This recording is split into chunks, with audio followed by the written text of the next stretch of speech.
Welcome to tonight's journey. I'm so glad you're here. Whether you've come to learn, to relax, or simply to have a gentle story guide you into sleep, if you enjoy traveling back in time with me, please consider softly pressing that like button. It helps keep these stories flowing, much like the rivers that sustained these ancient cities. If you haven't already, subscribe so you'll always have a cozy place to return to when the world feels a little too modern. Now, take a deep, unhurried breath. Let your shoulders soften, your jaw unclench. The day has done its work. You are here, safe and still. Exhale slowly, like mist over a jungle river. Now, let's ease into tonight's journey, into the mysteries of the Maya. And if you're feeling curious, let me know in the comments where you're listening from and what time it is right now. There's something magical about seeing our little community stretch across oceans and continents like lights flickering in the dark. The screen fades in from black, and before you appears a world wrapped in green.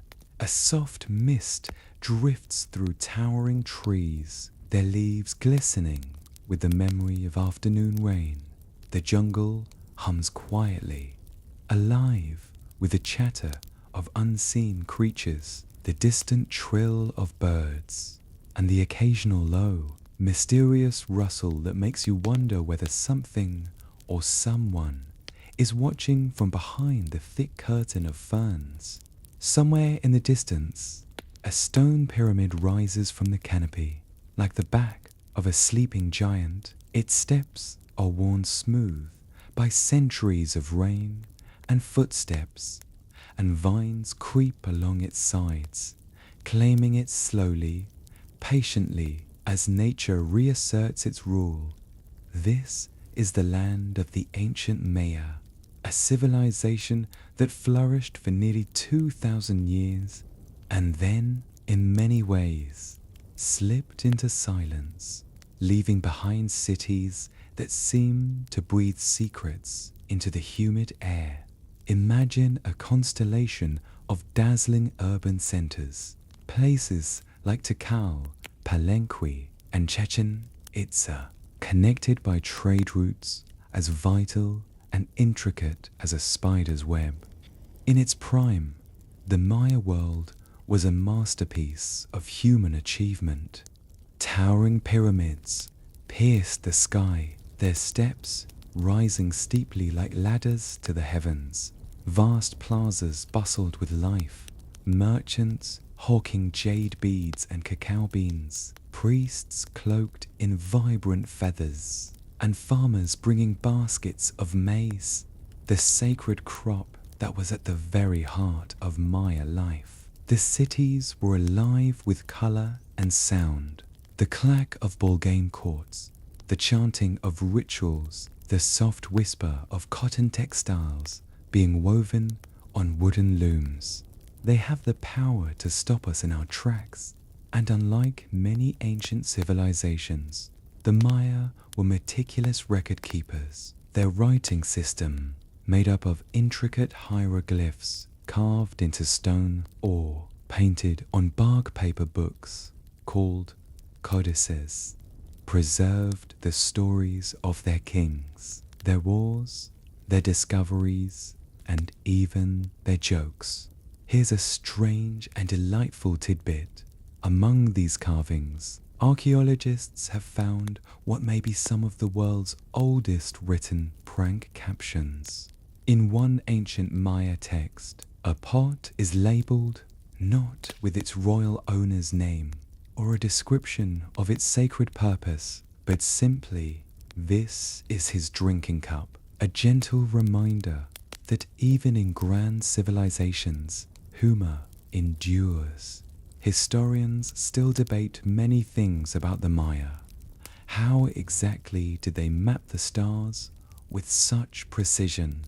Why did some of their great cities decline, their plazas swallowed by jungle. Even now, discoveries are made each year that challenge our understanding. In 2018, for instance, laser scanning technology revealed more than 60,000 hidden structures beneath the Guatemalan rainforest canopy. Roads, fortresses, and whole urban networks unseen for centuries until technology caught up with mystery. At the heart of it all was a worldview unlike any other. For the Maya, the universe was a vast, interconnected tapestry. Time was not just a straight line, but a series of cycles, woven together like threads in an infinite loom. Every day, every season, every movement of the planets and stars had meaning. Their famous calendar systems, so precise that they still impress modern scientists, were not simply about tracking days. They were about understanding existence itself, balancing the spiritual and the practical in a dance of cosmic order. Picture this. It's dawn in a Maya city. A young woman stands at the top of a temple, her skin glowing bronze in the first rays of sunlight. Below her, the city stirs awake, smoke rising from cooking fires, traders arranging their wares in the marketplace, children laughing as they chase each other through narrow streets. She closes her eyes and listens, not just to the sounds of her city, but to the heartbeat of the world around her. To her, the rising sun is not just a natural event, but the daily rebirth of a god, a renewal of the covenant between humans and the divine. This blending of the everyday and the sacred infused every aspect of Maya life. Their art was not just decoration, but a way of communicating with ancestors and deities. Their architecture was not just functional, but a reflection of the cosmos, with pyramids symbolizing mountains, the dwellings of the gods. Even their ballgame courts carried symbolic weight, representing the eternal struggle between life and death, darkness and light, the murmured prayers of priests. Imagine touching the warm limestone of a temple wall, the carvings beneath your fingertips, whispering of ancient kings and battles long past. The world is vibrant, alive, and full of secrets waiting to be uncovered. The mysteries of the Maya are not just puzzles to be solved. They are reminders of how vast and varied human experience can be, how deeply we can dream, and how even the greatest civilizations eventually fade, leaving behind only whispers in stone. Our story now drifts deeper into the past, to the very beginnings of Maya civilization. It's easy to think of these magnificent cities as appearing fully formed, like magic. But the truth is far more gradual, like a seed pushing through soil, unseen until it blooms. The first Maya settlements emerged around 2000 BCE, humble clusters of thatched houses near fertile riverbanks. These early communities were built on maize, both literally and spiritually. Corn was more than a food source. It was a divine gift. In the Maya creation story, the gods formed humans from maize dough, shaping their bodies from white and yellow kernels. Even today, many Maya communities see maize as sacred, a living link between past and present. Over centuries, these villages grew into towns, and towns into cities. Each had its own ruler, its own dynasty, and often its own ambitions, while they shared language roots, beliefs, and customs. These cities were also rivals, competing for trade, prestige, and, occasionally, dominance. One major historical fact here: at its peak, the Maya civilization supported millions of people, with some urban centers boasting populations rivaling the great cities of ancient Rome. This was not a scattered collection of villages, but a true civilization connected by an intricate network of roads and waterways. Another fact: the Maya were master engineers.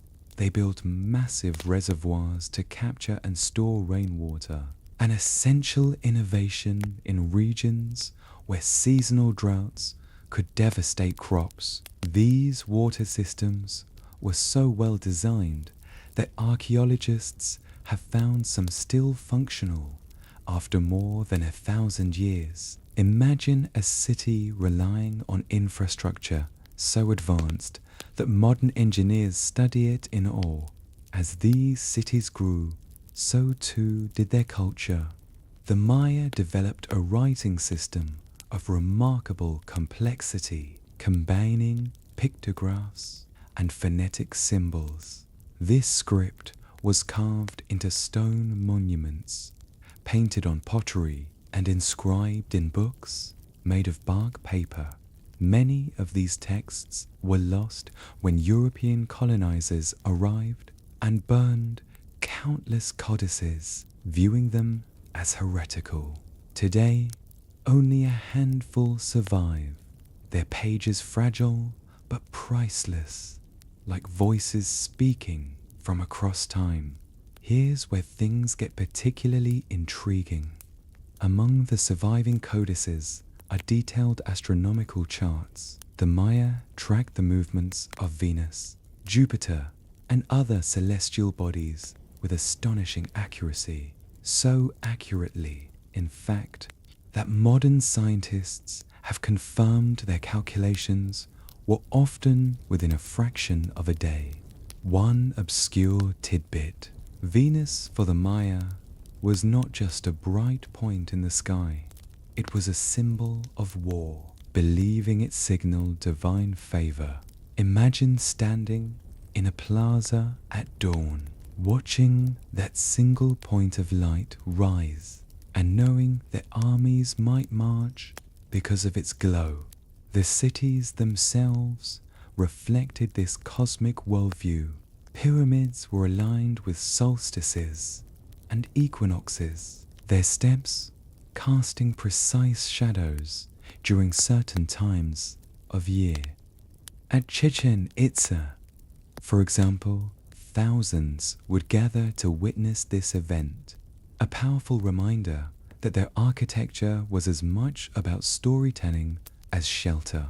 Farmers tilled fields of maize, beans, and squash, using simple tools and careful observation of seasonal patterns. Traders traveled along rivers in dugout canoes, carrying goods like salt, cacao, obsidian, and brightly colored feathers. Artists painted murals of daily life and divine myths, their pigments made from crushed minerals and plants.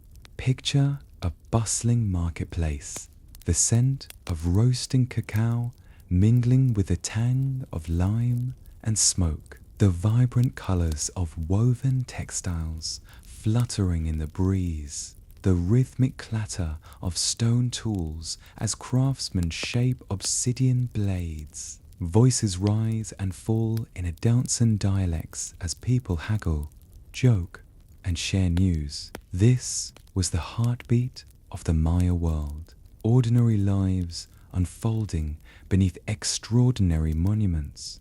Historians still debate the exact reasons why some of these cities declined around the end of the Classic period. Climate change, warfare, overpopulation, political upheaval. Likely, it was a combination of many factors. What is clear, however, is that the Maya people themselves never vanished. Their descendants still live throughout the region today, speaking Mayan languages, practicing traditional crafts, and preserving knowledge that stretches back millennia. As you breathe deeply, imagine the ancient and the modern intertwining. A child laughing in a bustling 21st century town square while the jungle hums softly around us as our journey deepens. Somewhere ahead, more mysteries wait, carved in stone, whispered by the wind, and written in the stars. The jungle has its own voice, a low, endless hum, broken by bird calls and the whisper of leaves shifting high above. Beneath the vines and moss lie the remnants of once great cities, silent now but still eloquent if you know how to listen. To truly appreciate the Maya, we need to step inside one of their cities at its height. Close your eyes for a moment and picture Tikal, one of the greatest Maya urban centers. Around the year 750 CE, the morning mist is just beginning to lift, curling like smoke around the tops of towering temples. These structures rise far above the canopy, their limestone faces catching the first golden rays of the sun, which are arranged in clusters around open courtyards. These homes aren't lavish, they're made of wood and thatch, but they are carefully placed, reflecting the Maya's belief in balance and order. Even domestic spaces were tied to the cosmos, their orientation often aligned with celestial events or sacred geography. Merchants display goods like cacao beans, salt, and textiles dyed in brilliant reds, blues, and yellows. The chatter of trade blends with the distant, rhythmic thump of drums as priests prepare for morning rituals atop the great temples. At the heart of the plaza stands a stela, a tall, carved stone monument. This one depicts the city's ruler in elaborate regalia, a headdress of quetzal feathers, intricate jade jewelry, and a cloak woven so finely it seems almost to shimmer. The ruler's pose is regal, one hand raised, as if addressing not just the gathered crowd, but the very gods themselves. Beneath the figure are lines of glyphs recording the date, the ruler's lineage, and perhaps a significant victory or religious event. Two major historical facts come alive here. First, the Maya developed one of the most accurate calendar systems in the ancient world, blending their knowledge of astronomy with spiritual significance. Their long count calendar could track vast cycles of time, was actually just the close of one cycle, a cosmic reset button, not a doomsday clock. As much about inspiring awe as preserving history. Now imagine standing in the crowd as a procession begins. Priests ascend the steep steps of a pyramid, their robes flowing, their voices chanting in low, resonant tones. The drums grow louder, joined by the haunting wail of conch shell trumpets. The temples were seen as portals, places where humans could communicate directly with gods and ancestors.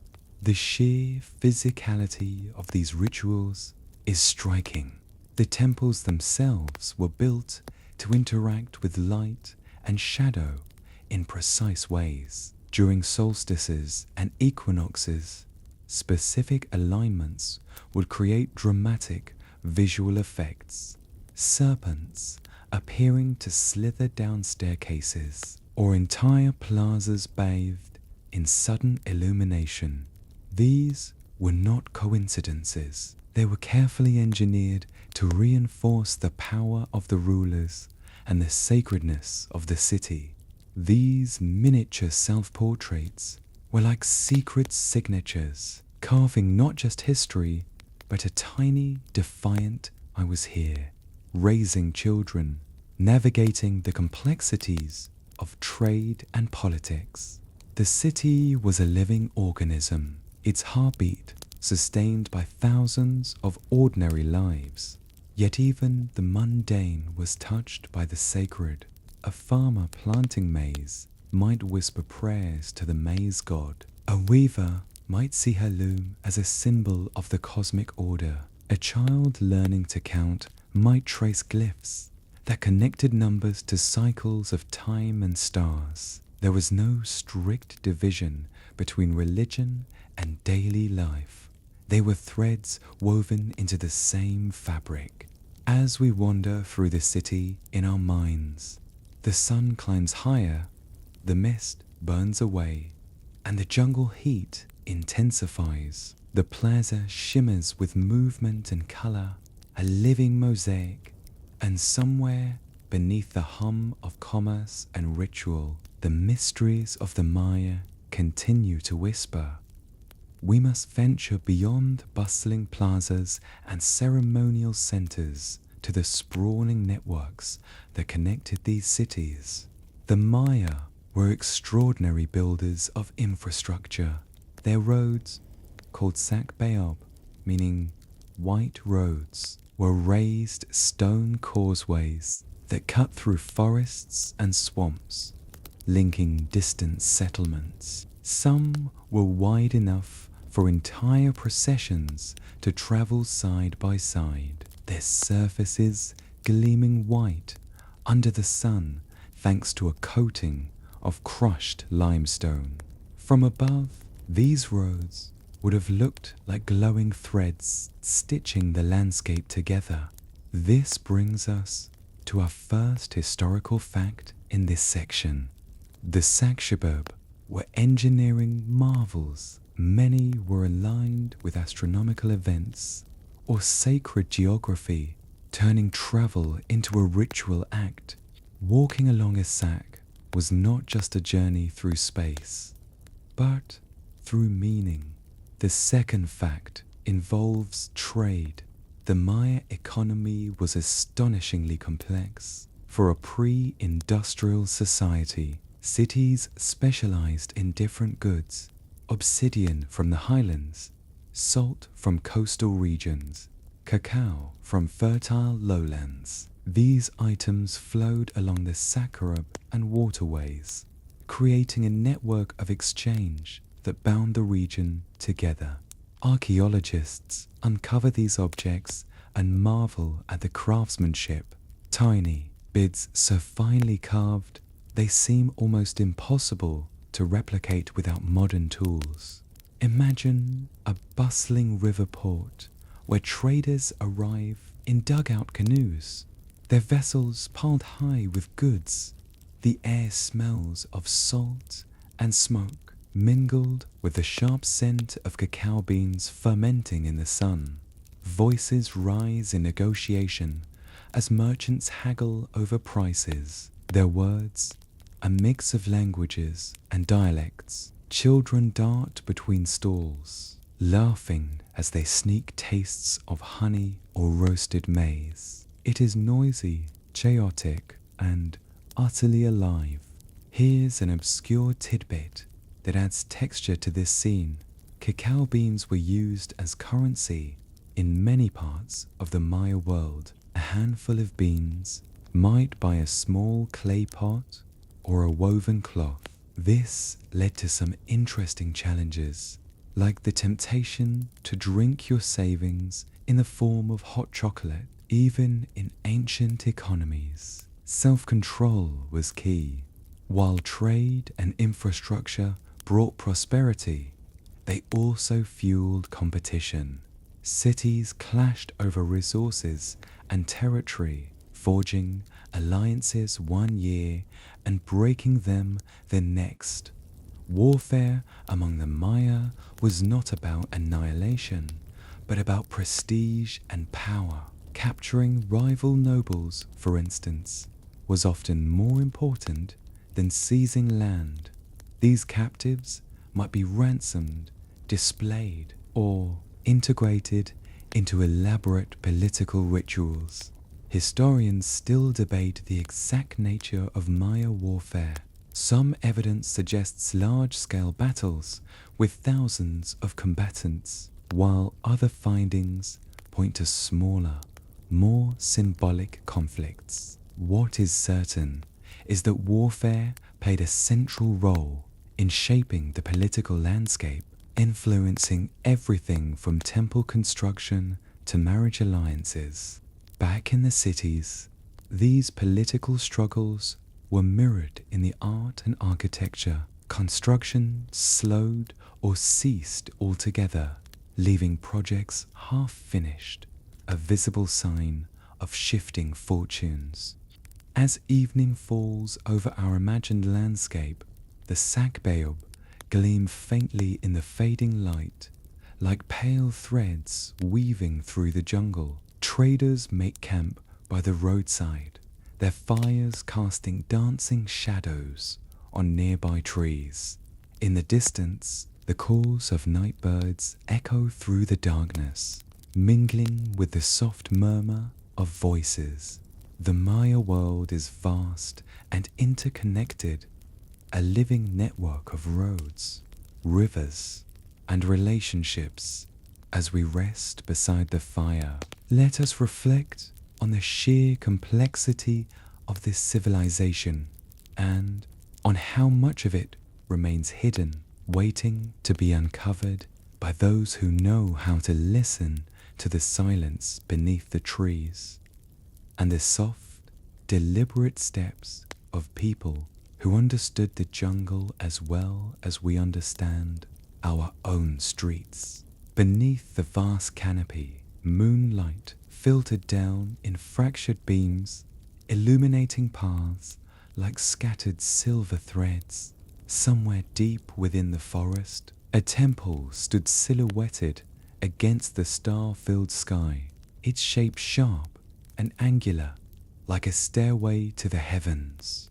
For the Maya, night was never simply night. It was a time of profound spiritual significance. When the veil between the earthly and the divine thinned, stars were not merely points of light, they were living beings, ancestors, and deities traveling across the celestial realm. Entire cities were designed with these movements in mind, their pyramids and plazas aligned to mark key astronomical events. One major historical fact shines brightly here. The Maya created observatories centuries before telescopes existed, while at other sites, windows and corridors frame solstice, sunrises, and lunar cycles. These weren't just scientific tools, they were spiritual gateways. They calculated these events using only mathematics, observation, and an intricate understanding of celestial patterns. Imagine standing in a vast stone plaza, surrounded by thousands of people, as the sky darkens in perfect, anticipated silence. The experience must have been overwhelming, a living testament to the power of human intellect and belief. As the stars wheeled overhead, the Maya wove stories to explain their movements. The creation of the world is described as an epic journey filled with hero twins, underworld lords, and cosmic battles. One particularly dramatic story tells of the hero twins, Hunahpu and Xbalanque, who faced trials in Xibalba, the Maya underworld. Among their challenges was the legendary ballgame, a sport that was far more than mere recreation. Played with a heavy rubber ball on courts shaped like giant capital eyes, the game was a symbolic reenactment of cosmic struggle. The players used their hips, knees, and elbows to keep the ball in motion, never their hands or feet. The stakes were high, sometimes literally life and death. Here's an obscure cultural tidbit. In some Maya cities, these ball courts were acoustically engineered so that the sound of the ball striking the stone would echo dramatically, amplifying the tension of the game. Imagine the crowd holding its breath as that hollow thunk reverberates through the twilight, the players moving like dancers caught between worlds, chaos and renewal. Victories could signify divine favor, while losses might call for reflection or even sacrifice. Historians still debate the exact rules of these games, piecing them together from carved reliefs and surviving texts. But what's clear is that they were central to Maya identity. Inside, bundles of bark paper books are stacked neatly on shelves, their pages filled with intricate glyphs and diagrams, calling them out softly as they rise and set. The astronomer's work isn't purely academic. His calculations guide the timing of planting and harvest, the scheduling of festivals, and even the dates of royal ceremonies. The health of the entire city depends on his accuracy. In this world, science and spirituality are not separate. They are two faces of the same truth, and with it, another cycle in the endless dance of time. The rising sun reveals a world alive with motion. Markets open, fields awaken, and the grand plazas fill with the vibrant tapestry of Maya daily life. But beneath this surface, bustle lies a carefully structured society, one as intricate as the carvings on temple walls. At the top of the social pyramid, both literally and figuratively, were the kings or a Jawab. These rulers were not seen merely as political leaders, but as intermediaries between the human and divine realms. Their authority was cosmic in scope, reinforced through elaborate rituals and public displays of power, a sacred duty rather than mere pageantry. Two major historical facts illustrate the reach of this royal power. First, some Maya kings commissioned entire cities to reflect their divine status, architects and artisans, a testament to both organization and belief. Second, inscriptions reveal that rulers were often deeply involved in diplomatic marriages, astronomers and keepers of the sacred calendar. Scribes were also highly valued, their ability to read and write granting them near magical authority. In a largely oral society, literacy was a rare and powerful skill. One fascinating tidbit: scribes often carried carved shells filled with pigment powders, like ancient portable ink kits. These were not just practical tools, but status symbols, decorated with images of gods and mythic scenes. To see a scribe at work was to witness both artistry and sacred duty. Their work was vibrant and varied, blending utility with beauty. Pottery, for instance, often featured intricate painted scenes that preserved stories of everyday life and myth alike. These pieces were so beloved that some were buried with their owners, tokens for the journey into the afterlife. At the base of society were the farmers, the foundation upon which everything else rested. Maize, beans, squash. These crops were not merely food, but the lifeblood of the civilization. Without them, even the grandest city would collapse. Farming was a communal effort, tied closely to religious rituals that sought harmony between people and the land. The marketplace was the great equalizer, a space where all classes mingled. Picture it in your mind: a sprawling open plaza filled with stalls shaded by woven mats. Merchants call out their wares: jade beads, obsidian blades, brightly dyed textiles. Children dart between the crowds, their laughter mingling with the clink of cacao beans being counted. Cacao, as you'll remember, served as currency, but it was also consumed as a frothy, spiced drink.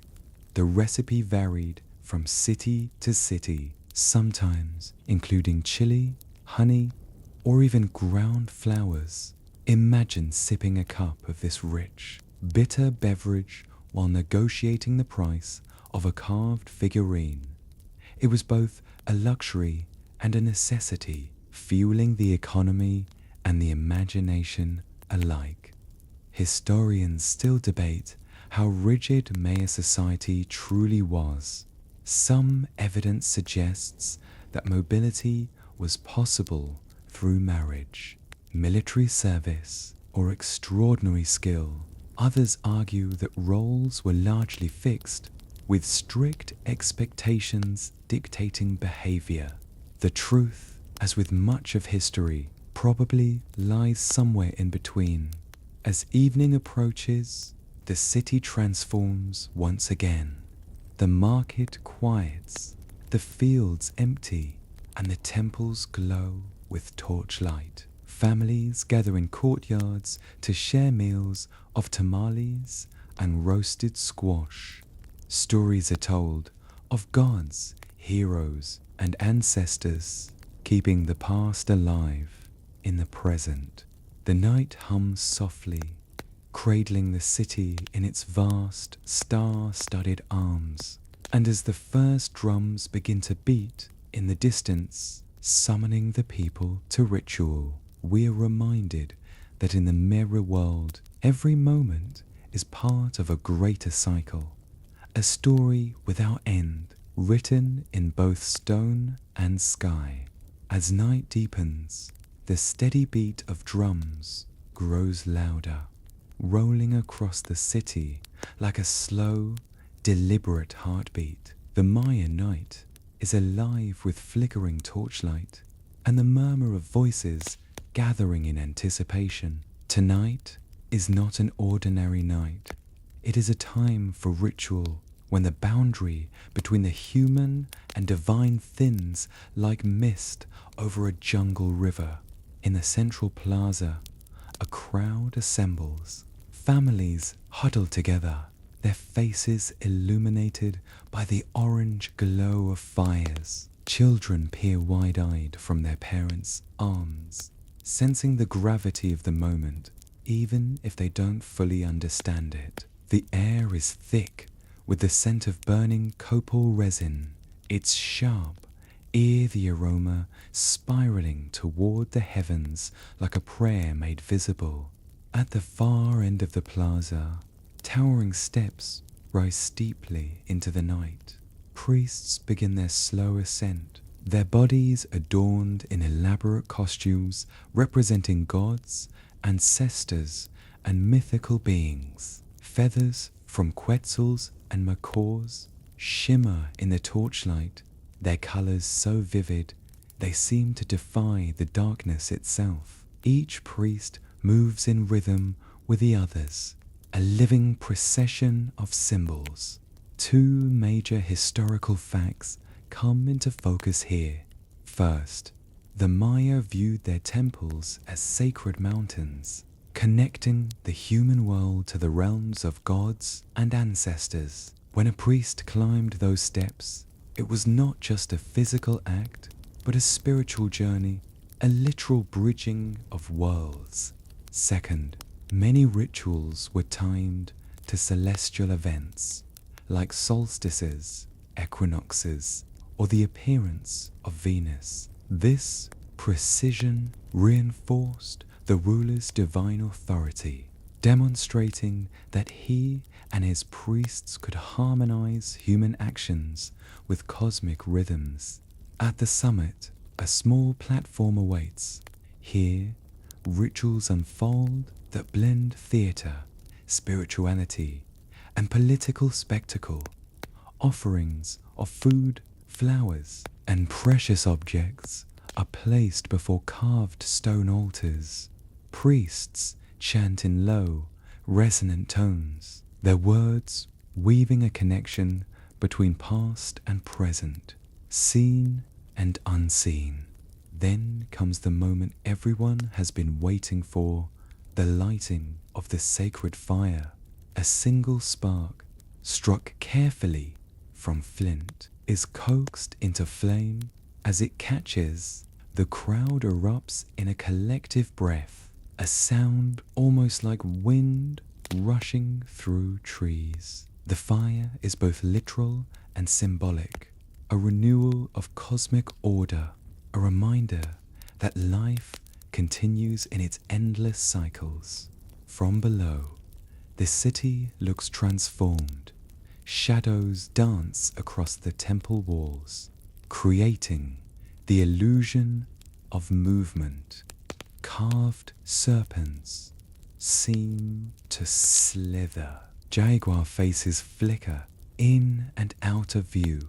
This interplay of light and stone is no accident. The Maya were masters of visual storytelling, their architecture designed to come alive in the glow of ritual. One obscure cultural tidbit captures this beautifully. Some Maya priests wore mirrors made of polished obsidian on their chests and foreheads during ceremonies. In the firelight, these mirrors reflected ghostly images of the crowd, the flames, and the night sky. To onlookers, it appeared as though the priest carried alternate worlds within his very body, a reminder that reality itself was layered and mysterious.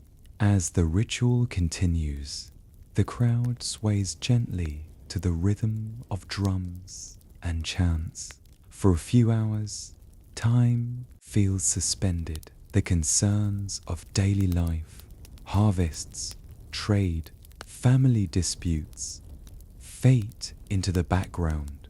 In their place rises a sense of connection to ancestors, to the gods, to the intricate dance of stars above. Historians still debate the exact meanings of many rituals.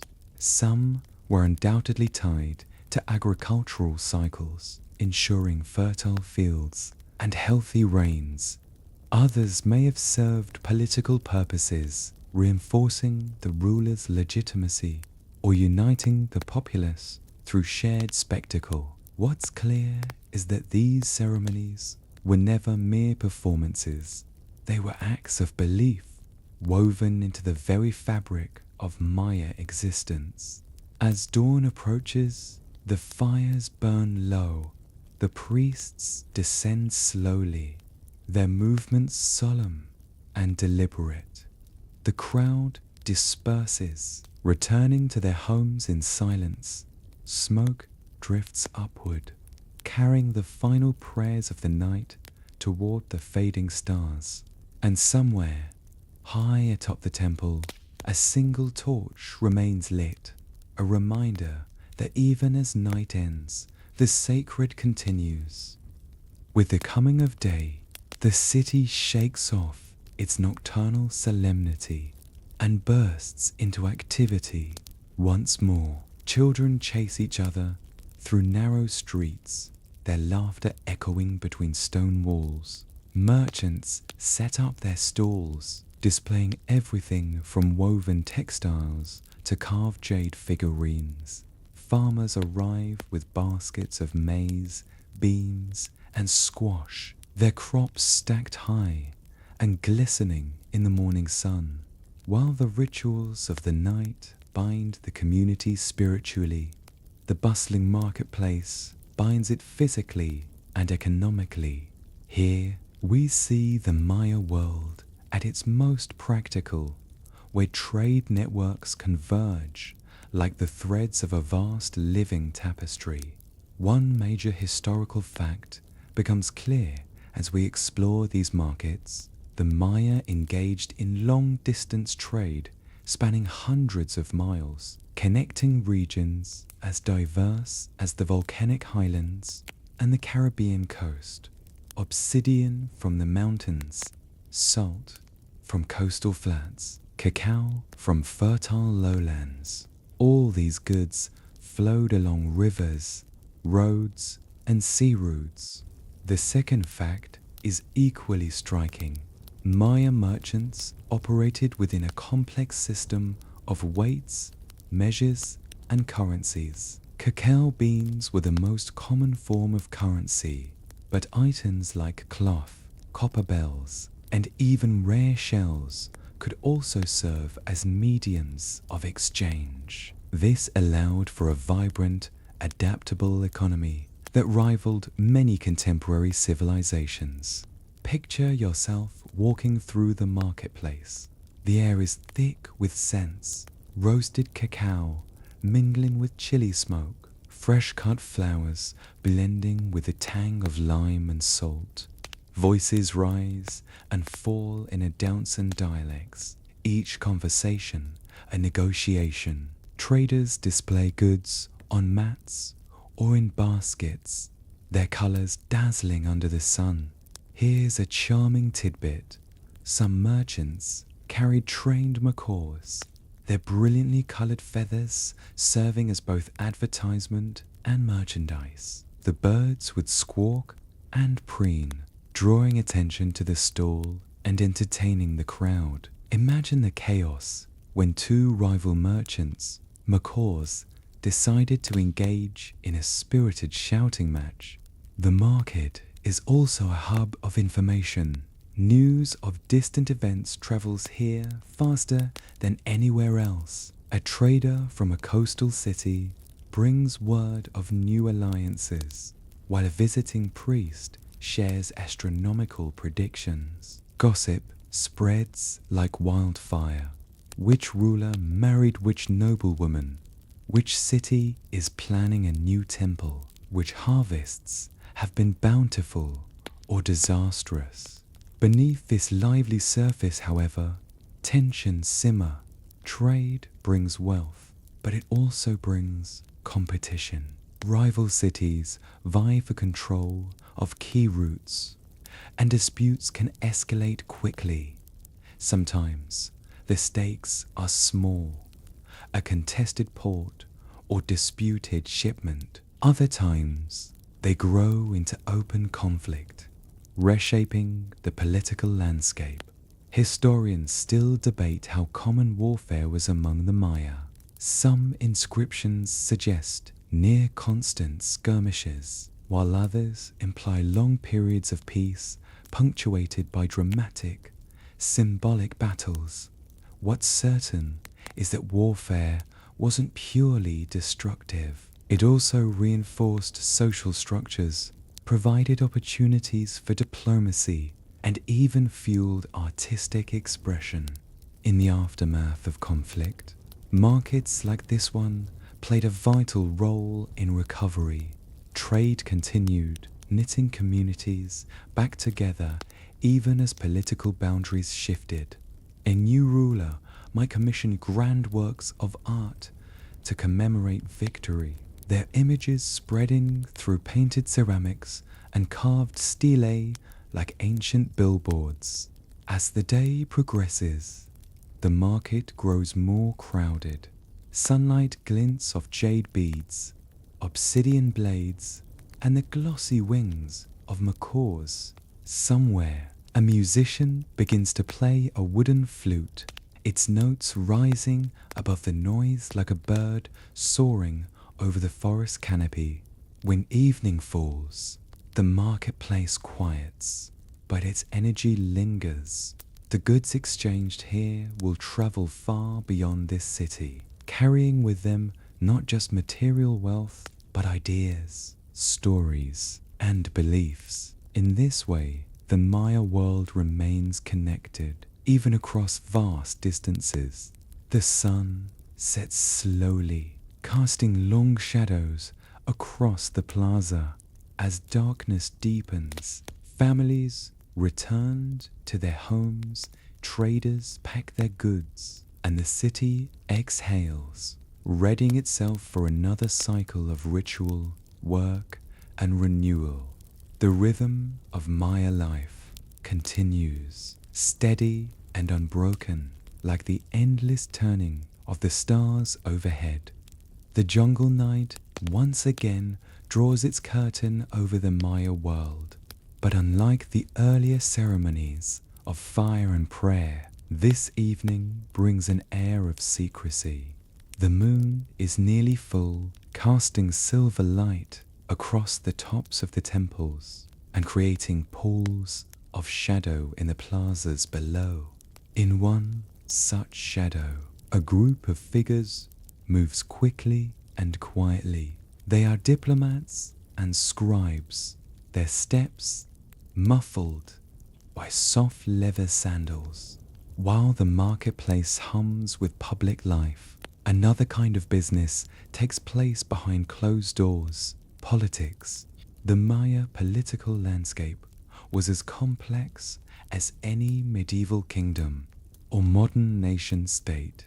Each city-state was an independent power, ruled by its own king or queen. Alliances were formed through marriage, trade agreements, or shared religious rituals, but they could dissolve just as easily into rivalry or war. Two major historical facts illustrate this political web. First, Maya rulers frequently sealed alliances through marriage, sending sons and daughters to foreign courts as symbolic bridges between cities. These marriages weren't simply personal. They were strategic moves designed to secure trade routes, strengthen claims to territory, or cement peace treaties. Second, rulers often used public ceremonies to display their power, with elaborate processions, temple dedications, and even theatrical reenactments of mythological events. These spectacles were as much about impressing rival cities as they were about inspiring local citizens. Tonight, in our imagined scene, negotiations are underway for such an alliance. Inside a dimly lit council house, torches cast flickering light on the faces of nobles and envoys. The air is thick with the smell of burning resin and sweat. A carved stone table stands at the center, covered with maps and small figurines representing cities, resources, and armies. The atmosphere is tense. Voices rise and fall as terms are debated. A marriage proposal is discussed, its implications weighed carefully. Outside, the plaza is silent, unaware that decisions made in this room may determine the city's future for generations. Here's an obscure tidbit. Maya diplomats sometimes exchanged elaborately painted ceramic drinking vessels as part of negotiations. These cups were more than just gifts. They carried symbolic scenes that reinforced the agreements being made. A vessel depicting two rulers clasping hands, for instance, might serve as a subtle reminder of the bond being formed. As the night wears on, the negotiators finally reach an agreement. The figurines are rearranged on the table to reflect new alliances, and the torches are extinguished one by one. Outside, the moonlight seems to shift, as if acknowledging the fragile balance of power now in place. But peace is never guaranteed. By dawn, rumors of betrayal will already be spreading through neighboring cities. A rival ruler may decide to act first, launching a preemptive strike or disrupting trade routes. The Maya world is a dance of constant motion, where even the most carefully crafted plans can unravel like frayed weaving. Historians still debate how centralized Maya governments truly were. Some evidence suggests that certain rulers wielded immense, almost king-like authority, while others may have relied heavily on councils or coalitions. What is clear, however, is that leadership was never purely about military strength. Knowledge of astronomy, ritual, and lineage was just as vital. As dawn's first light touches the city, the diplomats emerge, their expressions carefully neutral. They blend into the morning crowds, disappearing into the rhythm of daily life. But the decisions they've made will echo through plazas, temples, and battlefields long after their voices fade. The jungle itself remains unchanged, its birds and insects unconcerned with human ambition. From above, the city is just another clearing in the vast green ocean of trees, a temporary pattern in a timeless landscape. The morning after political negotiations carries a different kind of energy. The city awakens with renewed purpose, unaware of the hidden agreements made in the night. Farmers bring their harvests to the plaza, artisans open their workshops, and children race through narrow streets, chasing one another between towering stone structures. In the royal court, preparations are underway for a public ceremony. Such events were essential tools of governance, blending religion, the theatre, and politics into a single performance. Today's ceremony will celebrate the recent alliance, though only a select few know the full details of the pact. Two major historical facts frame this moment. First, Maya cities often featured open plazas designed for mass gatherings, where thousands of people could witness royal rituals. These spaces weren't accidental. They were carefully planned to create both visibility and awe. Second, inscriptions from cities like Copan and Palenque reveal that Maya rulers were deeply invested in historical storytelling, using carvings and monuments to frame events in mythic terms. A political alliance might be presented not just as strategy, but as the fulfillment of divine destiny. As the sun climbs higher, the plaza fills with citizens. Vendors sell roasted maize and cacao drinks to the gathering crowd. The smell of food mingles with the sharp scent of incense drifting from temple altars. The air buzzes with anticipation. At the far end of the plaza, a massive stone staircase rises toward a temple platform. The ruler appears at the top, resplendent in a headdress of quetzal feathers and jade ornaments that catch the sunlight like living jewels. His attendants flank him, each carrying symbols of authority: a staff carved with celestial glyphs, a conch shell trumpet, a bundle of sacred maize stalks. The ceremony begins with a procession of dancers in elaborate costumes. Their movements tell the story of the hero twins and the creation of the world, a myth every member of the crowd knows by heart. Through this performance, the recent political alliance is subtly framed as part of that cosmic story, a continuation of the divine order. Here's an obscure but fascinating detail. Maya dancers sometimes used rattles made from dried gourds filled with seeds, producing a soft, rain-like sound as they moved. The rhythm of these rattles was meant to evoke natural forces, storms, rivers, the beating of a heart, tying human actions to the cycles of nature. As the ritual progresses, the ruler descends the steps, to stand among his people, a marriage is announced, binding two dynasties together. Cheers erupt, and the plaza becomes a living sea of voices and raised hands. To the citizens, this union is more than politics. It is a sacred promise, witnessed by both gods and mortals. The ceremony concludes with offerings placed in a large, circular stone altar.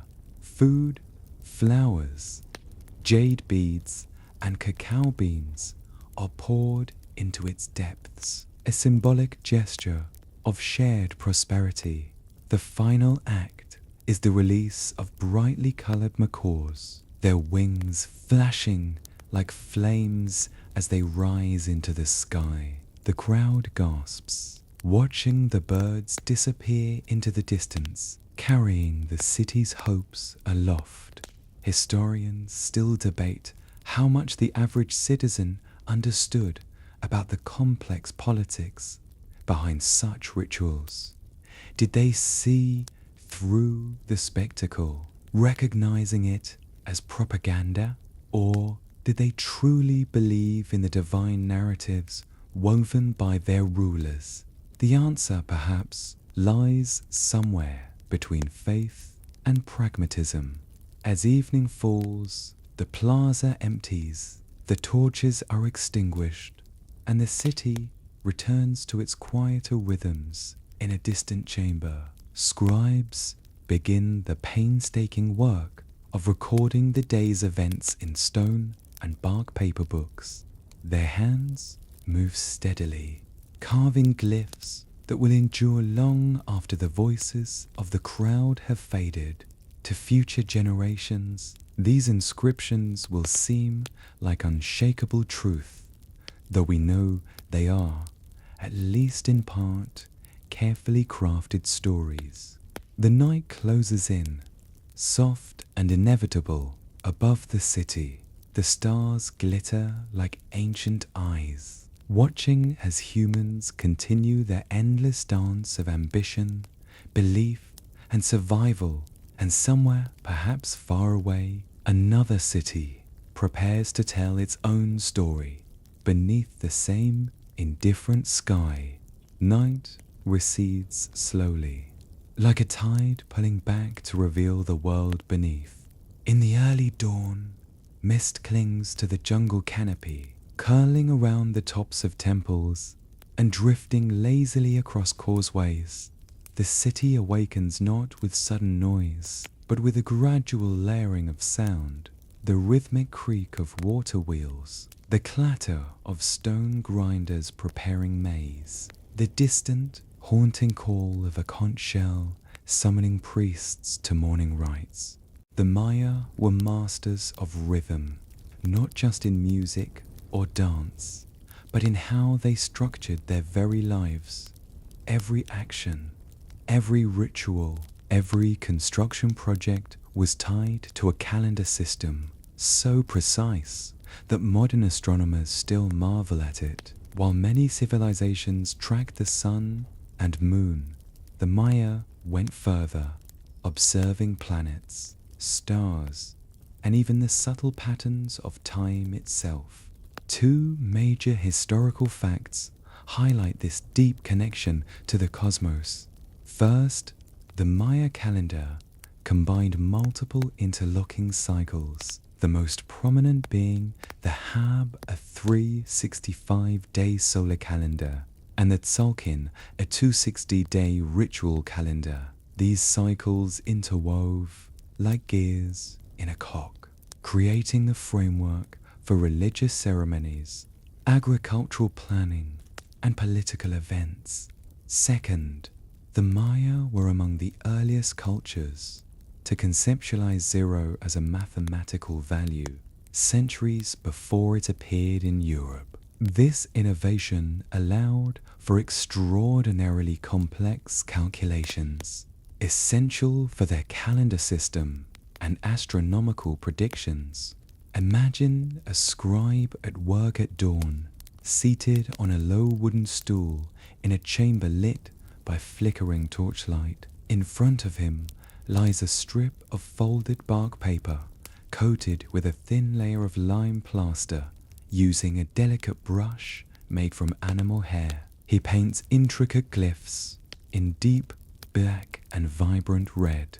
Outside, the city hums to life, but within these pages, time itself is being mapped and recorded. The scribe pauses to stretch, then gazes upward through a narrow window precisely aligned with the rising sun. He knows that the day's ceremonies must be performed at exactly the right moment, when the sun's rays strike the temple steps at a perfect angle. To miss this alignment would be to disrupt the cosmic balance, risking famine, disease, or political chaos. Here's an obscure but fascinating tidbit.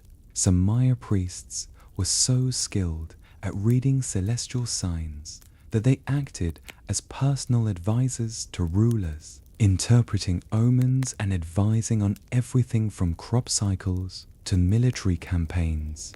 Their influence was immense, though often hidden from public view. A single misinterpretation could sway the fate of an entire city. The sacred calendar didn't just dictate when to plant or harvest, it shaped personal identity. Each person was born under a specific combination of day signs and numbers, creating a spiritual signature that influenced their role in society. A child born on a day associated with jaguars, for instance, might be trained as a warrior or hunter. One born under a sign of maize might be destined for leadership or spiritual work. As the day progresses, we move through the city, past ball courts, plazas, and workshops. Everywhere, the sense of harmony between human activity and cosmic order is palpable. The temples aren't random structures. They are carefully placed markers like the hands of a giant celestial clock. At midday, the sun stands directly overhead in some Maya cities. This moment creates a striking effect.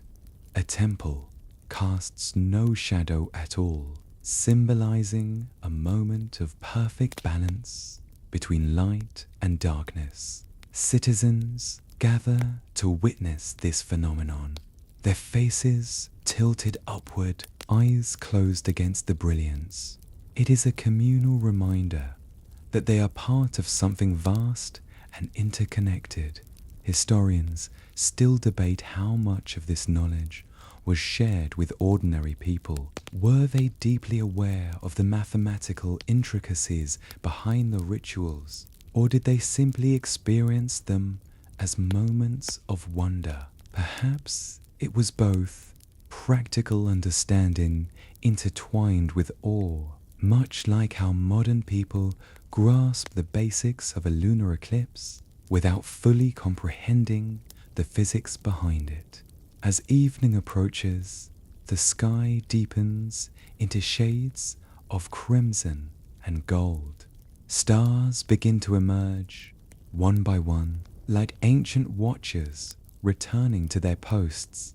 The city slows, its daily rhythm giving way to the slower, more mysterious pulse of night. Somewhere high above, a priest climbs a temple staircase, his torch casting long, wavering shadows. At the summit, he kneels and begins to chant, his voice blending with the whisper of wind through the jungle.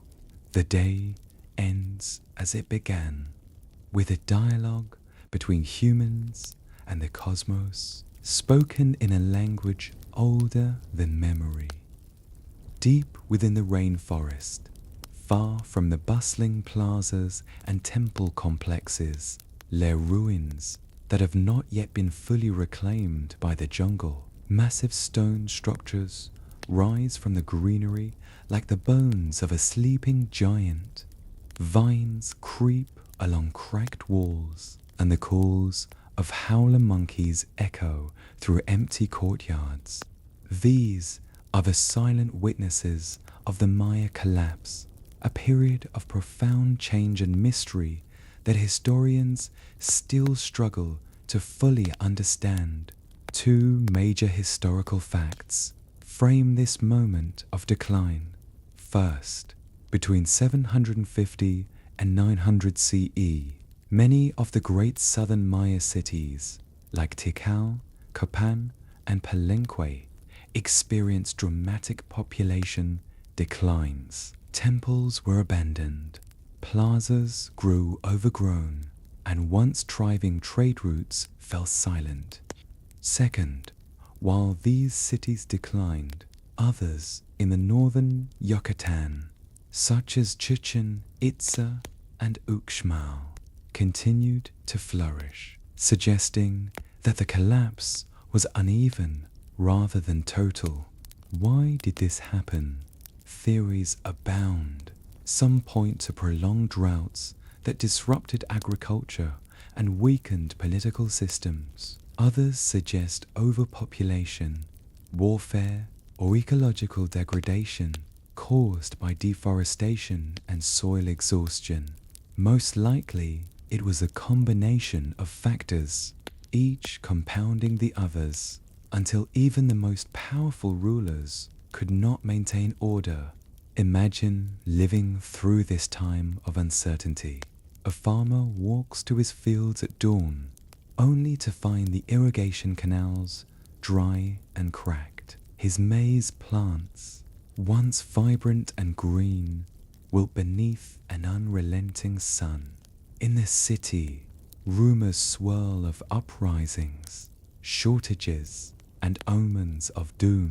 Priests perform elaborate rituals to call back the rains, but the skies remain stubbornly clear. Here's an obscure tidbit that adds texture to this moment. Archaeologists have discovered hidden caches of ceremonial objects buried hastily beneath temple floors during this period. These offerings suggest acts of desperation, as though the people were trying to appease angry gods or preserve sacred knowledge before abandoning their cities. As conditions worsened, many Maya families likely made difficult choices. Some migrated to more stable regions, while others returned to small village life, leaving behind the monumental architecture of their ancestors. For those who stayed, daily survival became a constant challenge. Historians still debate whether these changes were gradual or sudden. Some evidence suggests a slow unraveling, with each generation witnessing a little less grandeur, a little less stability. Others argue for dramatic, catastrophic events that forced rapid abandonment. In truth, the collapse may have varied from city to city, shaped by local conditions and decisions. And yet, even as certain cities fell silent, the Maya people themselves endured. Their languages, rituals, and agricultural techniques continued, adapted to new circumstances. Today, millions of Maya descendants still live in the same regions, tending maize fields, weaving textiles, and speaking words their ancestors once carved into stone. Picture a modern Maya village at dusk. The glow of electric lights mingles with the smoke of wood fires. Children play beneath the same stars that guided ancient astronomers. An elder tells a story passed down through generations, her voice weaving the past into the present. The ruins in the jungle are not just relics, they are living memories, rooted in the resilience of a people who refused to disappear. As night falls over these ruins, the jungle hums softly, the temples stand in silhouette, their stones warm from the day's sun. Owls call from the treetops, and somewhere water trickles faintly in a hidden cenote. The silence here is not empty, it is full of echoes, carrying the weight of centuries. The mysteries of the Maya are not only about what was lost, but also about what remains. Even in ruin, their world speaks, if we are willing to listen. The ruins lie in shadow now, but the morning sun brings them back to life. Light filters through the dense jungle canopy, illuminating carvings that have waited centuries to be seen. A broken stela catches the first rays, its glyphs worn but still legible, like the faded pages of an ancient book. Archaeologists have spent decades piecing together the stories told by these stones, and while much remains uncertain, each discovery adds a new thread to the tapestry of Maya history. Imagine a team of researchers moving carefully through the ruins. Their tools are simple: brushes, trowels, measuring sticks, but their task is monumental. Every fragment of pottery, every shard of obsidian, every carved glyph is a clue.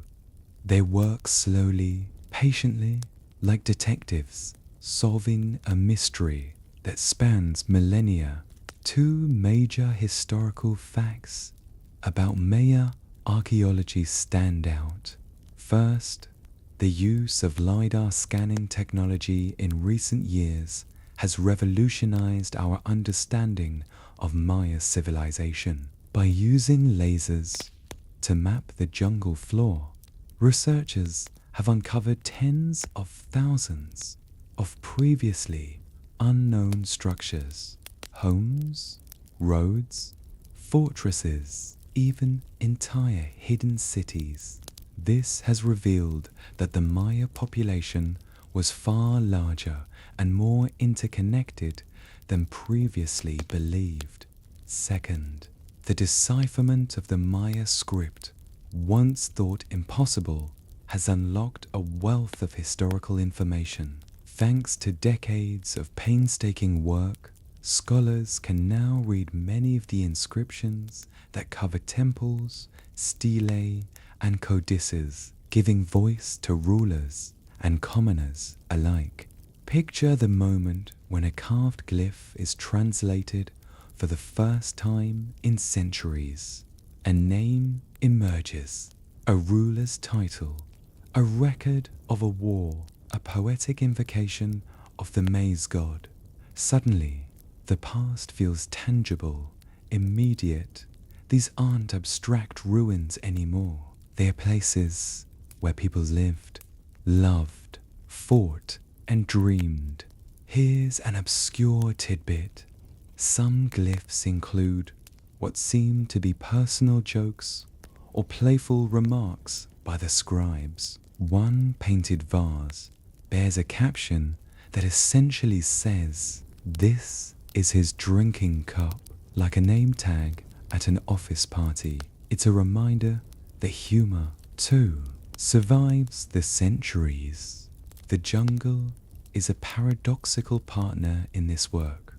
On one hand, it preserves temples and carvings that might have been destroyed by weather or war, were instead swallowed by vegetation, hidden away from human interference. On the other hand, the jungle also destroys, its roots prying apart stone, its dampness eroding paint and plaster.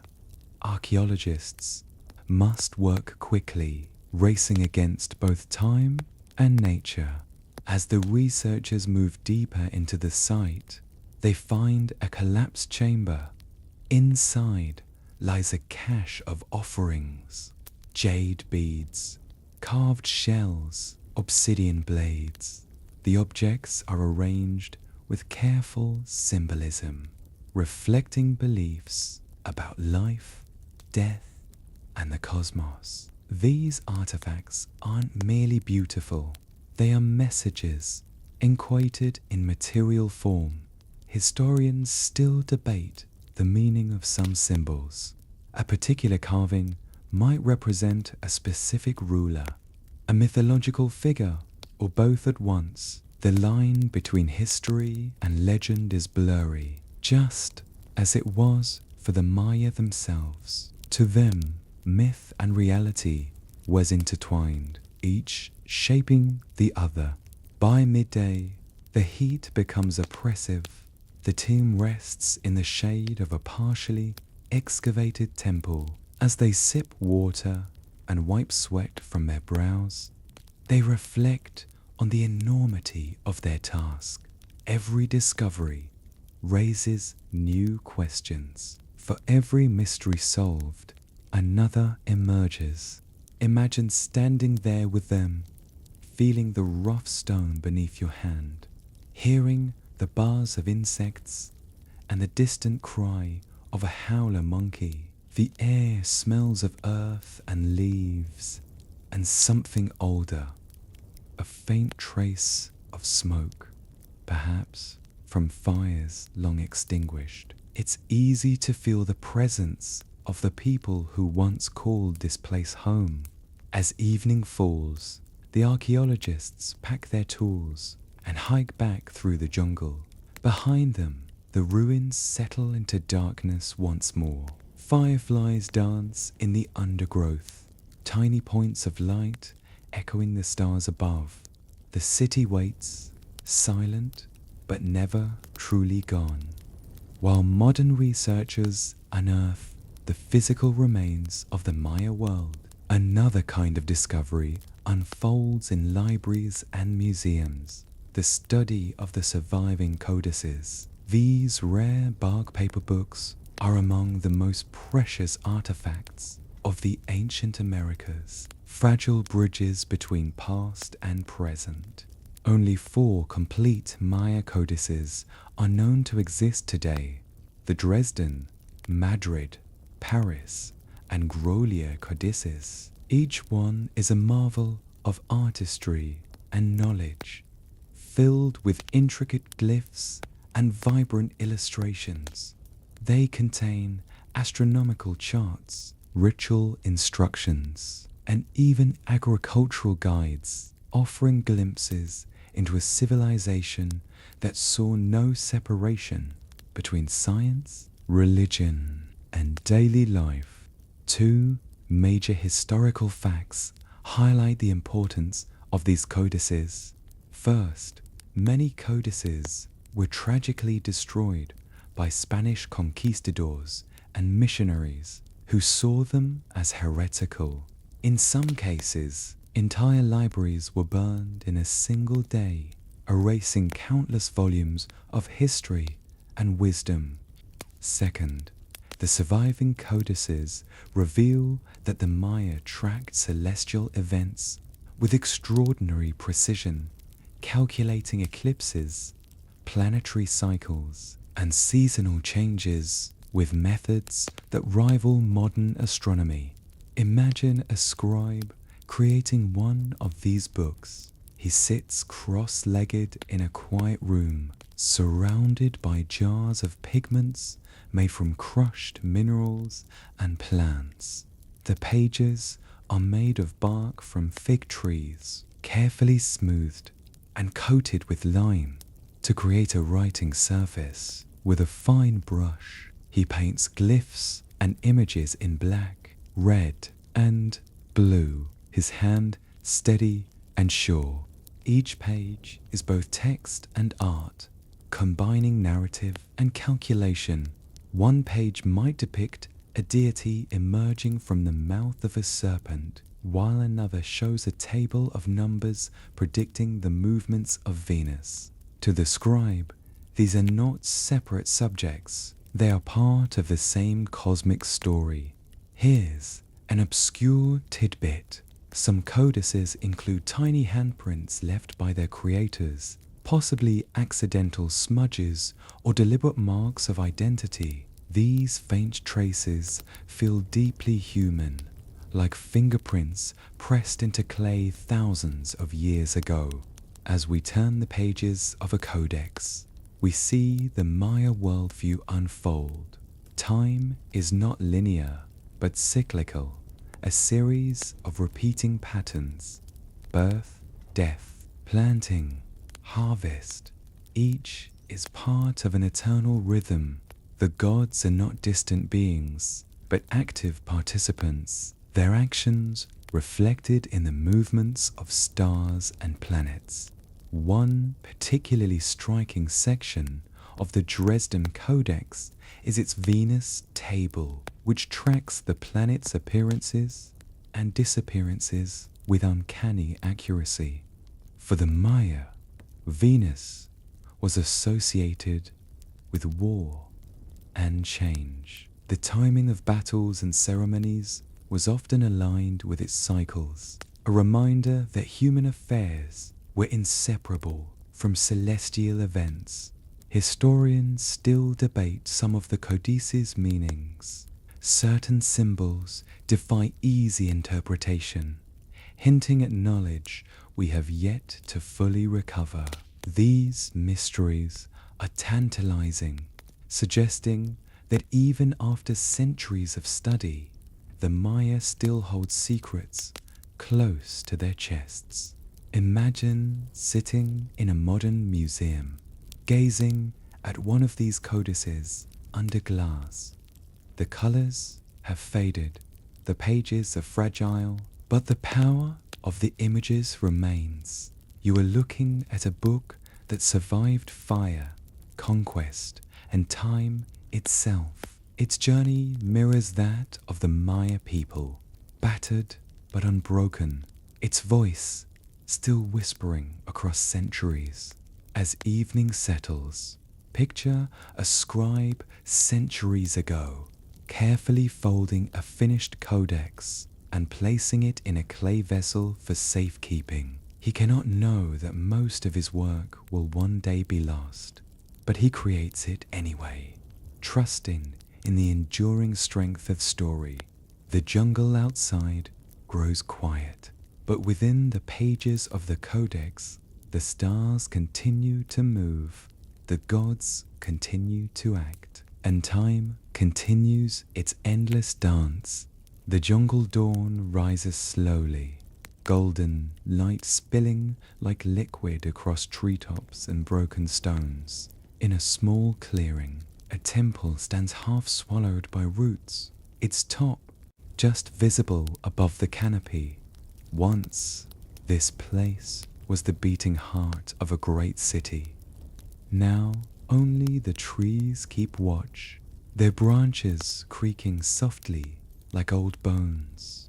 But in the imagination, the temple comes alive again, the jungle falls away, and we see the city as it was centuries ago, vibrant and full of motion. Its plazas echo with voices, its causeways glitter in the sun, and smoke rises from countless hearths.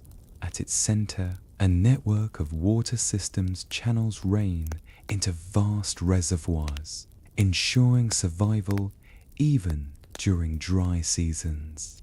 This is a perfect moment to remember one of the most extraordinary achievements of the Maya, their ability to thrive in environments that were, frankly, not always very cooperative.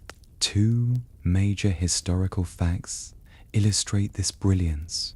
First, the Maya engineered extensive hydraulic systems, including canals, dams, and reservoirs in cities like Tikal. These systems were so advanced that they allowed for large populations even in areas without natural rivers or lakes. Some of these reservoirs still collect water today, a silent testament to their ingenuity.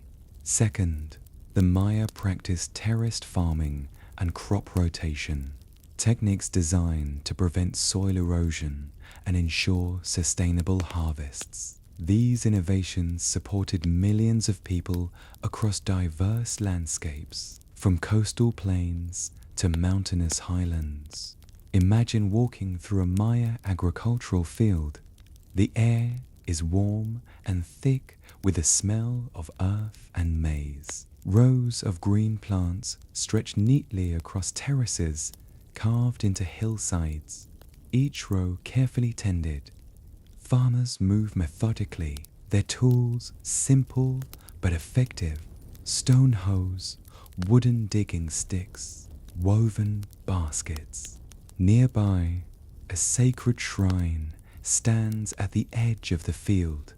Offerings of flowers and food sit atop its small altar, gifts to the maize god for continued fertility. In this world, farming is not just labor, it is a spiritual act, a conversation between humans and the divine. One obscure tidbit adds color to this picture. Some farmers placed small clay figurines of animals or deities in their fields to protect the crops. These figures were sometimes buried under the first planted seeds, like guardians sleeping beneath the soil. They were rarely elaborate, but their presence symbolized the deep relationship between the people and the land. The Maya diet was remarkably diverse. Maize was central, of course, but it was supplemented by beans, squash, chili peppers, tomatoes, avocados, and cacao. Wild game like deer and turkeys provided protein, while honey from stingless bees sweetened drinks and dishes. Imagine the aroma of a cooking hearth at sunset, roasting maize mingling with chili, the tang of fermented cacao rising in the air. Meals weren't just nourishment, they were moments of connection. Families gathered to share stories while eating tamales or drinking a frothy chocolate beverage spiced with chili and honey. In noble households, feasts were grand affairs, with elaborate dishes served on painted ceramics. The food was as much about status as sustenance. As the day progresses, the sun climbs higher and the fields shimmer with heat. Farmers pause to drink cool water stored in clay vessels. In the city, merchants arrange baskets of fresh produce in the marketplace, their bright colors forming a living mosaic. A noblewoman inspects the goods, her attendants trailing behind her like shadows. Historians still debate the exact population size of major Maya cities. Some estimates suggest hundreds of thousands of inhabitants, a density rivaling modern urban centers. Maintaining this balance required constant vigilance and adaptation. A failed harvest or prolonged drought could trigger famine, unrest, or even the collapse of a dynasty. And yet, the Maya endured for centuries, their agricultural systems evolving alongside their spiritual and political structures. It is a reminder that civilization is not just built with stone and jade, but with maize kernels and drops of water, each one vital to the whole. As evening falls, the fields grow quiet. Farmers walk home along worn paths, their shadows long in the fading light. In the distance, temple tops glow in the last rays of the sun, like embers against the darkening sky. The cycle of labor and renewal continues, steady as the turning of the stars.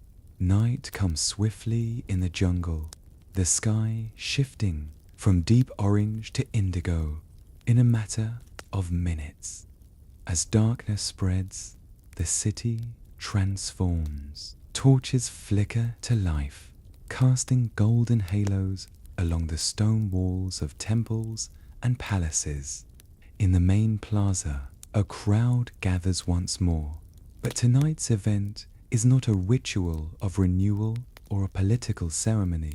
Tonight, the city will witness a game that is as sacred as it is thrilling. The Maya ball game. The ball game was far more than entertainment. It was a living metaphor for cosmic struggle, a physical representation of the eternal battle between light and darkness, life and death. Its origins are ancient, stretching back thousands of years, and its significance permeates Maya mythology, especially in the story of the hero twins from the Popol Vuh. Two major historical facts highlight its importance. First, nearly every major Maya city had ball courts, often placed at the heart of ceremonial complexes.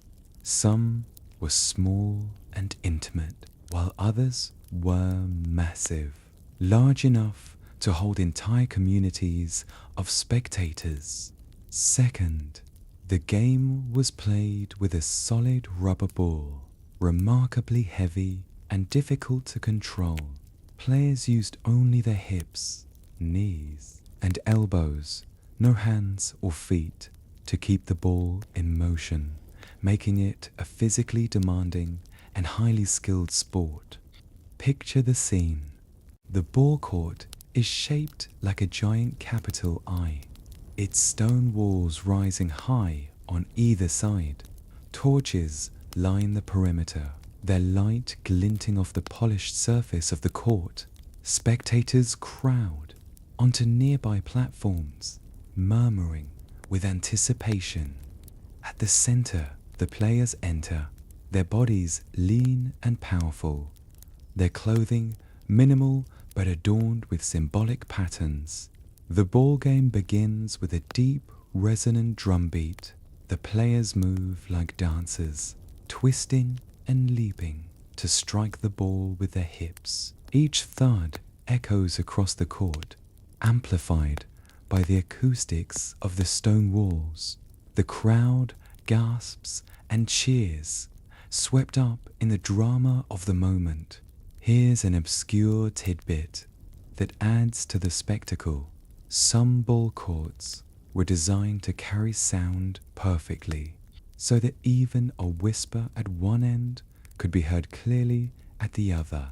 This meant that the game's sounds, cheers, drum beats, the thump of the ball, took on an almost mystical quality, as if the court itself were alive and participating. The stakes were high. While not every game ended with death, some matches carried profound consequences. A victory might symbolize divine favor for a city, while defeat could bring shame or even ritual sacrifice for certain players, depending on the context. Historians still debate how often such sacrifices occurred, but what's clear is that the ball game was a deeply spiritual event. Beyond its cosmic symbolism, the ball game was also political. Rulers might use it to resolve disputes or display their strength. Imagine two rival kings sitting at opposite ends of the court, watching as their chosen teams compete. The outcome of the match could influence alliances, trade agreements, or even the declaration of war. As the game reaches its climax, the crowd erupts into cheers. The winning team lifts the heavy rubber ball high, presenting it to the ruler. The air is electric, filled with a mingled sense of sweat, smoke, and celebration. Historians still debate the exact rules of the game. Some carvings suggest that rings mounted high on the walls were used as goals, while others indicate that the main objective was to keep the ball in constant motion. Perhaps the rules varied between cities, evolving over time like the sport itself. When the game ends, the crowd disperses slowly, their conversations blending with the night sounds of the jungle. The ball court falls silent once more, its stones cooling in the darkness, yet its presence remains powerful, a reminder that in the Maya world, even play was sacred. As the stars emerge overhead, the city settles into sleep. In the quiet, you can almost hear the echo of the ball, bouncing endlessly through time, a heartbeat of stone, rubber, and belief. Section 17. Morning arrives gently, the jungle emerging from the night's embrace with a slow stretch of light.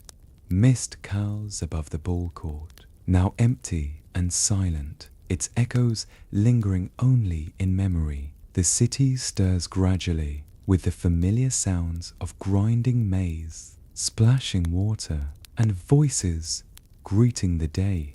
But beyond the daily rhythm lies a deeper layer of Maya life, a world of medicine, healing, and spiritual care. The Maya were not only skilled architects and astronomers, they were also remarkable physicians, blending practical herbal knowledge with an intricate system of spiritual beliefs. Two major historical facts reveal the sophistication of Mayan medicine. First, the Maya possessed an extensive understanding of medicinal plants, many of which are still used today. Remedies involving cacao, chili, honey, and hundreds of herbs treated everything from digestive issues to fevers and wounds. Second, they recognized the importance of holistic healing, addressing both the physical body and the spiritual self. Illness was often seen as a disruption in cosmic harmony, requiring not just herbal treatment, but rituals to restore balance. Imagine a healer's hut on the edge of this city. Its walls are woven from reeds, its roof thatched with palm leaves. Inside, bundles of dried herbs hang from the ceiling, filling the air with sharp, eerie scents. Clay pots line the shelves, each containing carefully prepared medicines. A stone mortar and pestle sit near the doorway, ready for grinding fresh ingredients. A mother arrives, carrying her feverish child. The healer greets her with calm authority, examining the child's eyes, pulse, and breath. She mixes a remedy of honey chili and crushed leaves, speaking softly as she works. But she doesn't stop there. After the mixture is given, she lights a small bowl of copal incense and performs a cleansing ritual, using the smoke to sweep away negative energies. Here's an obscure tidbit. Some Maya healers used quartz crystals or polished obsidian mirrors to diagnose illnesses. They would gaze into the reflective surface, seeking visions or signs from the spiritual realm to guide their treatment. It was part medicine, part divination, a practice that bridged the seen and unseen worlds. Healing was a communal effort. Midwives assisted in mirths, bone setters treated fractures, and shamans addressed spiritual disturbances. Knowledge was passed down through apprenticeships, preserved in both oral traditions and codices filled with detailed drawings of plants and rituals. The Maya understanding of the body was deeply symbolic. They believed in three core elements of existence: the physical body, the spiritual essence, and the soul's connection to the cosmos. An imbalance in any of these could manifest as sickness. This worldview gave even minor ailments a sense of cosmic importance. As the healer works, the city outside moves through its own daily cycles. Farmers bring fresh produce to the market, traders return from distant journeys, and children laugh as they splash in communal pools.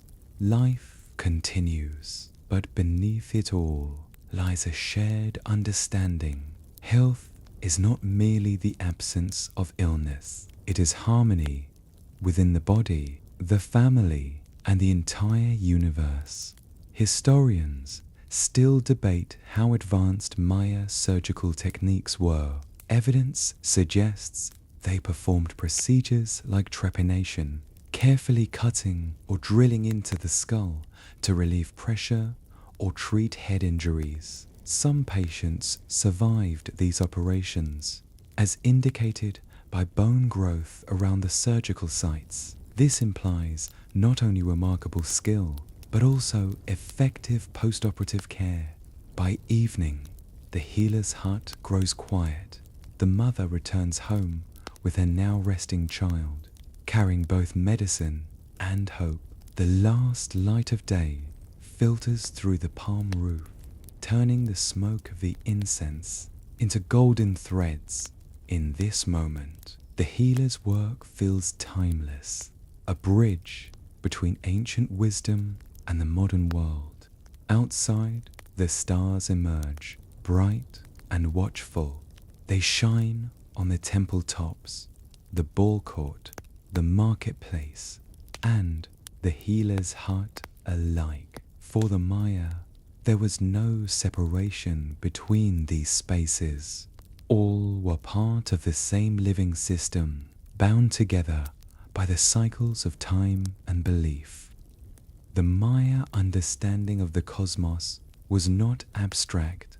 It was vividly expressed in their cities, art, and daily rituals. To walk through a Maya city was to move through a living map of the universe, where every structure had symbolic meaning. At the center of this worldview was the concept of three realms: the heavens above, the earthly world of humans, and the underworld known as Ibalba. These realms were interconnected, with certain places, like temples, caves, and cenotes, serving as portals between them. Two major historical facts help us see how this cosmology shaped Maya life. First, many Maya temples and pyramids were deliberately aligned with astronomical events, such as solstices, equinoxes, and planetary movements. This alignment turned architecture into a form of cosmic storytelling, reinforcing the idea that human society mirrored the order of the heavens. Second, sacred sites, like cenotes or natural sinkholes filled with water, were believed to be entrances to the underworld. These places were used for offerings and ceremonies, linking the living with their ancestors and gods. Imagine approaching a cenote at dawn. The water lies perfectly still, reflecting the sky like a polished mirror. Priests stand at the edge, their voices low and melodic as they chant prayers. Offerings of jade beads, food, and flowers are cast into the depths, sinking slowly into the darkness. For the Maya, this act isn't just symbolic, it's a literal conversation with the spirits below. Here's an obscure tidbit. Divers exploring certain cenotes have discovered ancient pottery, jewelry, and even wooden artifacts preserved for centuries in the cool, oxygen-poor water. These finds offer rare glimpses into rituals that were otherwise lost to time. Above ground, the city itself reflects the cosmic order. The tallest temple represents the sacred mountain at the center of the universe, connecting heaven and earth.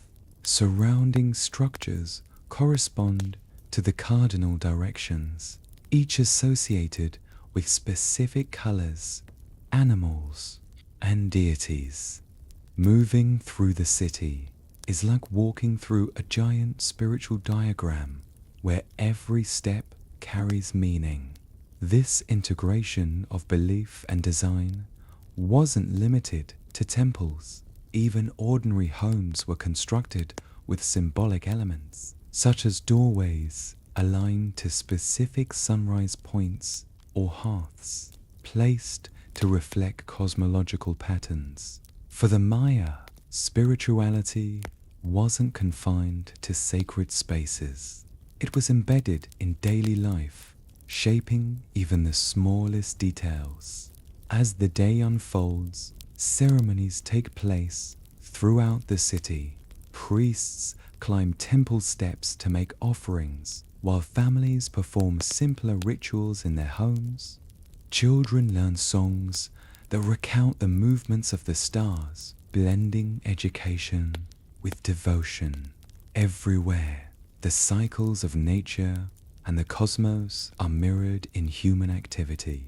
One of the most dramatic examples of this alignment occurs at Chichen, where the Great Pyramid, known as El Castillo, transforms during the equinox. As the sun sets, shadows create the illusion of a serpent slithering down the pyramid's staircase. Thousands gather to witness this spectacle, a living fusion of architecture, astronomy, and myth. Historians still debate whether these alignments were purely symbolic or also served practical purposes, like agricultural planning or timekeeping. Perhaps they were both, reflecting the worldview in which the practical and the sacred were inseparable. As night falls, the city glows with torchlight. From a distance, it resembles the starry sky above, each flame mirroring a celestial body. The boundaries between earth and heaven blur, and for a moment, it feels as though the two realms are one. In this quiet, you can almost hear the heartbeat of the universe, steady and eternal. The Maya built their cities to echo that rhythm, creating spaces where humans and gods could meet, and where the mysteries of existence were not just contemplated, but lived. The first light of dawn spills across the jungle canopy like a golden tide, chasing away the darkness of night. Mist rises from the earth, curling around the ancient stones, softening their sharp edges. It is in these quiet hours, when the city is just beginning to stir, that the Maya world feels most alive. The temples glow pale against the morning sky. Farmers are already moving along narrow paths, carrying baskets of maize and beans. Traders push their canoes into winding rivers, the water reflecting the first streaks of sunlight like molten silver. And somewhere, deep within the city, scribes sharpen their tools and unroll fresh sheets of bark paper, ready to record the day's events. But not every part of Maya society was so open and visible. There were spaces and practices kept deliberately hidden from public view. These were the secret rituals, the ceremonies meant for only a select few, where the most sacred mysteries of the Maya were explored and preserved.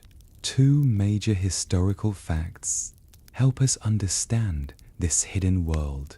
First, the Maya conducted elaborate initiation ceremonies for rulers, priests, and warriors. These rites often took place in secluded areas like caves or specially designated chambers within temples, places believed to connect directly to the spiritual realms. Second, many of these secret rituals involved hallucinogenic substances derived from plants, mushrooms, or even certain toads. These were used not for recreation, but as tools for spiritual transformation and communication with the divine. Imagine entering a sacred cave before sunrise. The air inside is cool and damp, thick with the smell of burning copal resin. Torches flicker, casting wavering shadows on the walls. The walls themselves are painted with ancient symbols, serpents, jaguars, celestial patterns, telling stories too profound to be spoken aloud. A small group of initiates kneels before a priest. Their faces are painted, their bodies trembling with anticipation.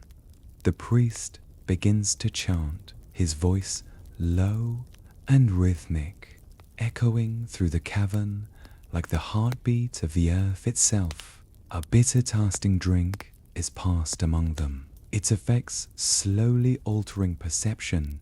In this altered state, the boundaries between the physical and spiritual blur, allowing the initiates to see the gods and ancestors directly. Here's an obscure tidbit. Archaeologists have discovered carved stone thrones deep inside caves, suggesting that some rulers were symbolically enthroned in these hidden spaces before appearing publicly in the plazas above. It's as if their authority was first granted by the gods in secret, then displayed for the people to witness. These rituals reinforced the idea that leadership was not merely political. A Maya ruler was more than a human king. He was a living axis, a point of connection between realms. His body, his words, even his blood were vessels of sacred power. When he emerged from the darkness of the cave into the bright light of the plaza, it was a symbolic rebirth, a renewal of both his authority and the cosmic balance. The secrecy surrounding these rites also created a sense of awe. Ordinary citizens might hear rumors of what took place in the caves or temple chambers, but they never saw the rituals themselves. This mystery strengthened the rulers' status, making them seem almost otherworldly. Historians still debate the exact nature of these ceremonies, whether visions experienced during them considered literal encounters with the divine or symbolic journeys through mythic narratives. Perhaps, for the Maya, there was no real distinction. To them, a vision could be as tangible as a stone pyramid, and a story could be as real as the rising sun. As the ritual concludes, the initiates emerge into daylight, their faces streaked with paint and sweat. Outside, the city awaits, unaware of the transformations that have just occurred beneath its foundations. Life continues, markets open, children play, farmers tend their fields, but beneath the surface lies a deeper current, unseen yet powerful.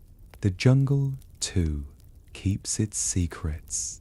Its trees sway gently in the morning breeze, their roots intertwined with ruins and caves. From above, it all appears timeless, an unbroken canopy of green. But below, hidden chambers and tunnels still hold echoes of voices, chants, and visions long past. The sun climbs higher, spilling golden light across temples, plazas, and fields. It is the last day of our journey together, and as the city comes alive one final time in our imagination, we reflect on everything the Maya built and everything they left behind. We have walked through bustling marketplaces and silent ruins, listened to the beat of sacred drums, and gazed at the stars through the eyes of ancient astronomers.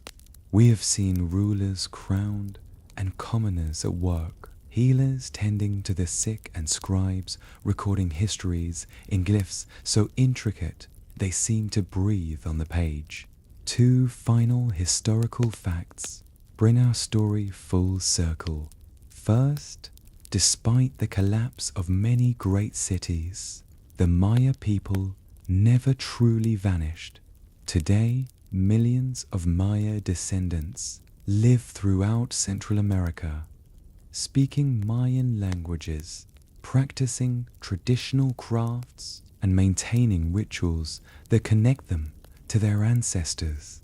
Second, modern science continues to uncover Maya's secrets. In recent years, LiDAR technology has revealed vast hidden networks of roads, cities, and fortifications, proving that the Maya world was even more complex and interconnected than we once believed. Imagine standing at the top of a restored temple in the present day. Below, tourists wander the plazas, their voices mingling with the calls of jungle birds. Beyond the ruins, you can see villages and towns where Maya descendants live and work, their daily lives layered atop those of their ancestors. Past and present exist together, like two pages of the same book. Here's a final tidbit to carry with you.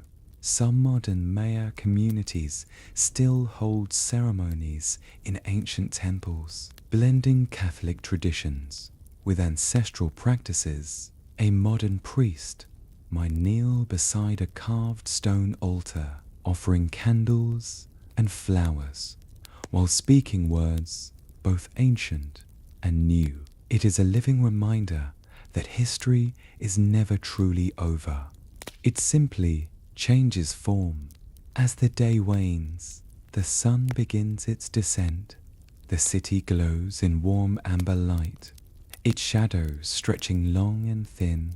Families return home, fires are lit, and the first stars appear in the deepening sky. The cycle continues, as it always has. Now, let us slowly leave the city behind. Imagine the sounds fading, the hum of the market, the laughter of children, the distant beat of drums. The jungle closes in, soft and green, until only the rustle of leaves and the call of night birds remain. The temples grow small in the distance, their outlines softened by mist. The stars above us shine just as they did for the Maya astronomers, just as they did for the farmers and rulers and healers who once lived beneath this same sky. Time is a circle, and we are part of it, walking briefly in the footsteps of those who came before. As you rest now, breathe deeply and let the images of the Maya world settle gently in your mind. Picture the jungle at night, its trees swaying like quiet sentinels. See the temples glowing softly under starlight, their stones warm with memory. The stories we've explored tonight are still with you. The laughter of children in the marketplace, the echo of a rubber ball striking stone, the chants of priests rising into the dawn. Each sound fades slowly, like ripples on a calm lake, until all that remains is stillness. The stars wheel overhead, silent and eternal. They have watched countless lives rise and fall, countless cities built and abandoned, and yet they shine on, steady and unchanging, a reminder that we are part of something vast and timeless. With each breath, let go of the noise of the day. Inhale peace, exhale tension. Allow yourself to drift like a canoe gliding down a quiet river. There is nothing to do now, nowhere to be, only rest. The mysteries of the Maya remain, waiting patiently in stone, water, and sky. They will still be there when you wake. For now, close your eyes and let their whispers guide you into dreams.